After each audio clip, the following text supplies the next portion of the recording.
الموسم الكروي المحلي في مصر بيتكون من 3 بطولات. البطولة الأولى هي البطولة الأهم وهي دوري العام المصري، والبطولة الثانية هي كأس مصر، والبطولة الثالثة هي السوبر. الدوري العام المصري بيتكون من 18 فريق ب 34 أسبوع، يعني بنتكلم في عدد كبير جدا من المباريات، ولكن 34 أسبوع، احفظ الرقم ده. بيجي بعده كاس مصر اللي بيتكون من 5 اسابيع. الخمس اسابيع دول بيكونوا عباره عن دور ال 32، دور ال 16، دور الثمانيه قبل نهائي ونهائي، ثم ياتي مباراه السوبر اللي هي مباراه كمان. 5 مباريات في الكاس زائد مباراه في السوبر، يعني 6 مباريات، واحنا معانا 34 اسبوع يعني 40 اسبوع. 40 اسبوع يعني 10 شهور.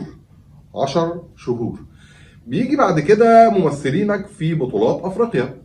ممثلينك في بطولات افريقيا اللي هم الاقوى افريقيا واللي